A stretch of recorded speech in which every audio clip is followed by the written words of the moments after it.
Good morning students. आज हम history का चैप्टर सेकंड स्टार्ट करने जा रहे हैं, जिसका नाम है राजा, किसान और नगर। राजा के क्या कर्तव्य थे, किसान किस तरह से फसलों को उगाता था और धीमे धीमे नगरों का किस तरह से विकास हुआ।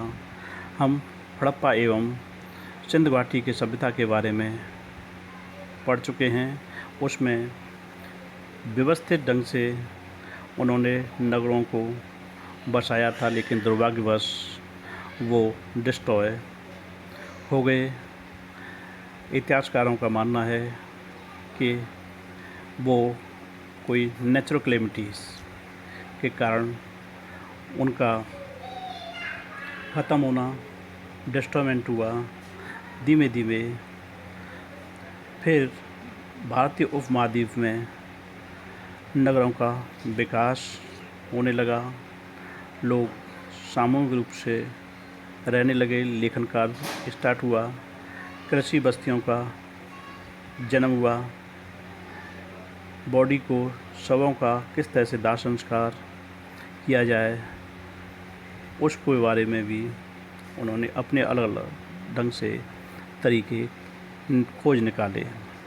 सेकंड पॉइंट आता है इतिहासकार विभिन्न प्रकार के विकास आकलन करने के लिए अभिलेखों, ग्रंथ, सिक्कों एवं चित्रों जैसे स्रोतों का अध्ययन करते थे। उन्होंने अभिलेख तैयार किए, ग्रंथ तैयार किए। सिक्के अर्थव्यवस्था को चलाने के लिए सामान को एक्सचेंज करने की जगह उन्होंने सिक्कों का प्रयोग किया और चित्रों के माध्यम से उन्होंने एक दूसरे को समझाने का प्रयास किया। थर्ड पॉइंट आता है बौद्ध ग्रंथों के अनुसार अशोक मौर्य वंश का सर्वाधिक प्रसिद्ध शासकों में से एक था। हम सभी जानते हैं बौद्ध ग्रंथ के बारे में, जो अशोक के पीरियड में ये प्रसिद्ध था और इसका विकास एवं विस्तार हुआ। थर्ड पॉइंट, सम्राट अशोक के अभिलेख मुख्य रूप से ब्राह्मी एवं खरोष्टी लिपियों में मिले हैं। आज भी हम देखते हैं कि ब्राह्मी लिपि में बहुत सारे मॉन्यूमेंट पाए जाते हैं। नेक्स्ट पॉइंट, 1830 के दशक में इन लिपियों को ईस्ट इंडिया कंपनी के एक अधिकारी जेम्स प्रिंसेप, अंडरलाइन कीजिए कौन थे, जेम्स प्रिंसेप ने पढ़ा, जिससे आरंभिक भारत राजनीतिक इतिहास के अध्ययन को एक नई दशा मिली। उन्होंने इस ब्राह्मी लिपि को खोजा और उसका विस्तार किया। नेक्स्ट पॉइंट, भारतीय एवं यूरोपीय विद्वानों ने भारतीय उपमहाद्वीप पर शासन करने वाले राजवंशों के वंशावलियों की पुनर्रचना, विभिन्न भाषाओं में लिखित ग्रंथों के अभिलेखों का अवलोकन किया। जो हमारे पूर्वज थे, उन पूर्वजों की वंशावलियों को खोजा और उनको लिपिबद्ध किया। नेक्स्ट पॉइंट, आरंभिक भारतीय इतिहास में 6वीं शताब्दी ईसा पूर्व को एक महत्वपूर्ण प्रवर्तन काल माना जाता है। इस काल में प्राय राज्य, नगर, लोहे के बढ़ते प्रयोग, सिक्कों के विकास के साथ संबंधित किया है। 6वीं शताब्दी में हम देखते हैं कि किस तरह से अर्थव्यवस्था को सुचारू रूप से चलाने के लिए नगरों का विकास किया, लोहे को प्रयोग किया और सिक्कों के साथ में अपना व्यापार स्थापित किया। Is it clear? Next point लेते हैं। इस काल में बौद्ध एवं जैन सहित विभिन्न प्रकार के दार्शनिक फिलोसफर अपने अपने विचारधारा समाज में लेके आए और उनका विकास तेज़ी के साथ में हुआ। बौद्ध एवं जैन धर्म के आरंभिक ग्रंथों में महाजनपद नाम से 16 राज्यों का वर्णन मिलता है।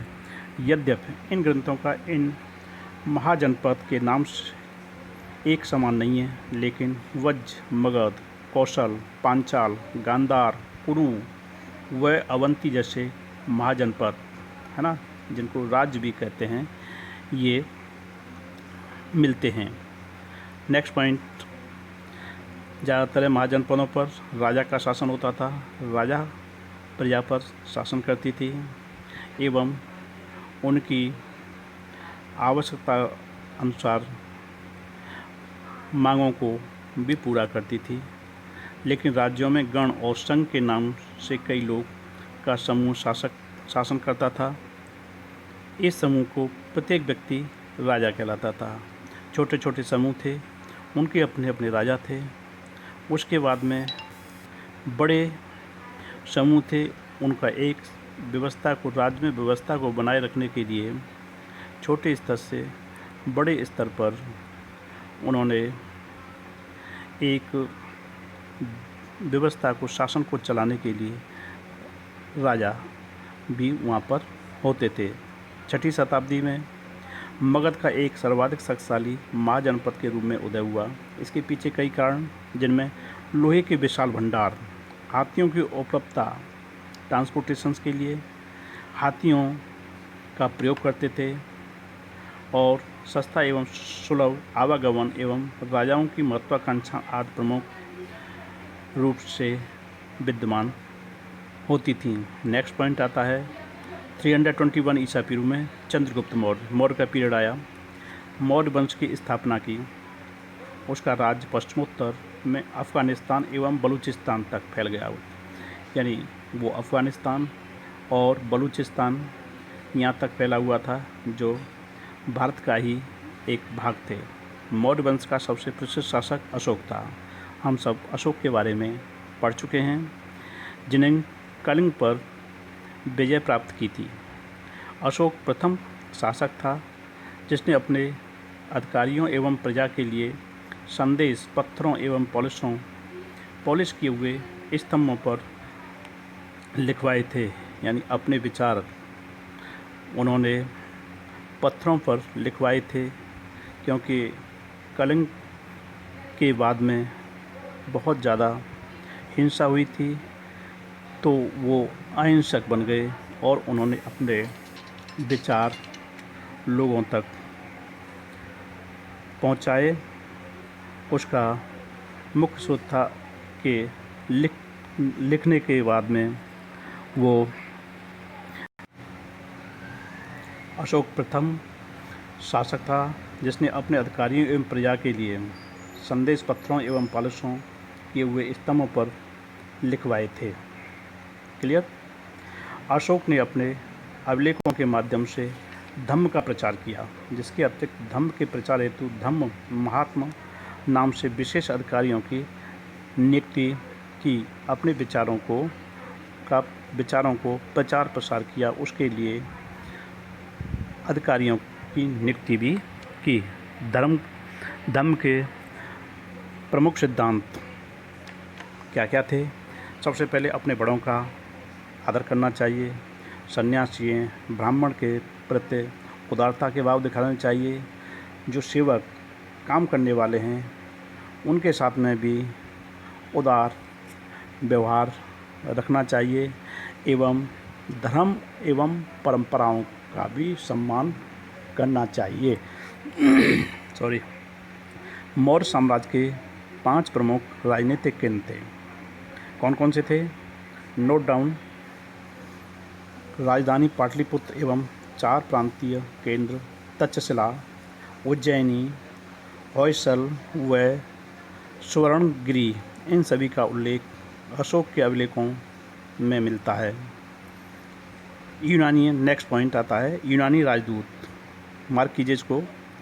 मेगास्थनीज के अनुसार, यूनान के जो राजदूत थे मेगास्थनीज के अनुसार, मौर्य शासनकाल सैनिक गतिविधियों का संचालन एवं सीमित एवं 6 उप समितियाँ करती थीं।